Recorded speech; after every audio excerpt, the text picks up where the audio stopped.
I first had the idea to make the mosaic as part of the semester-long project that is part of the spirituality concentration here at SFTS.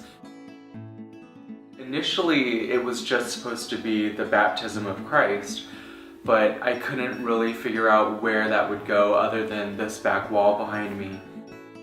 So then I started looking at the entire wall and very naively thought, oh, this will take maybe a year, and 3 years later we have this mosaic.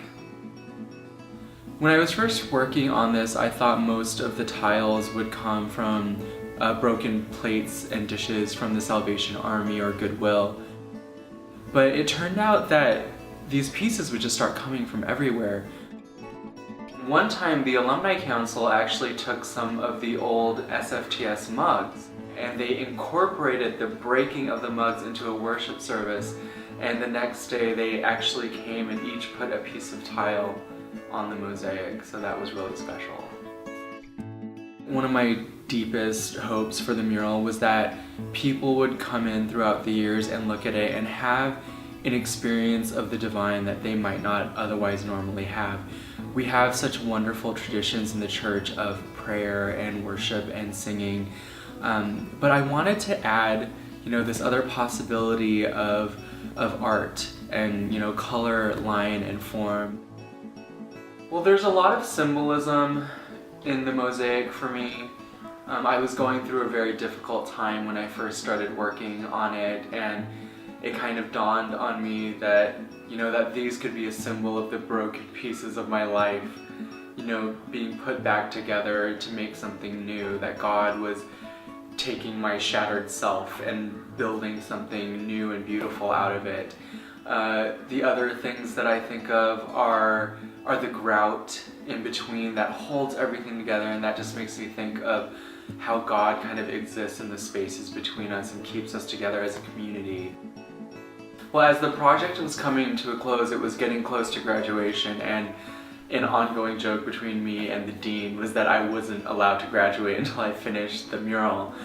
And there were still 2 sections left, and I had been working on it long enough that I knew how long it would take to complete, and there was about 250 work hours left that I had to figure out how to squeeze into 2 months' time.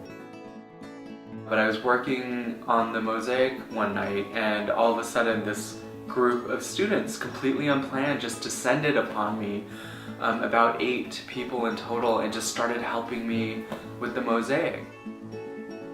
And it was just a reminder that, we're never doing things on our own. God will always send us help when we need it.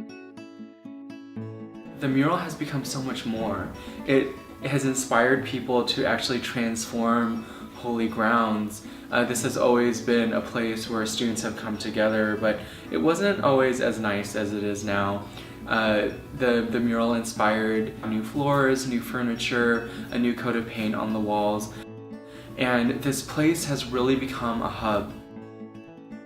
We started having community dinners on Monday nights, so it's just another way for the community to have fellowship with each other here in this space where the mural is. At the end of the day, the mural really emerged from the community. Every aspect of this SFTS community contributed in some way, whether it was the students or the faculty, the staff, the auxiliary, the alumni council, and the alums. Everyone was part of this project, and without all of those people, this never would have happened.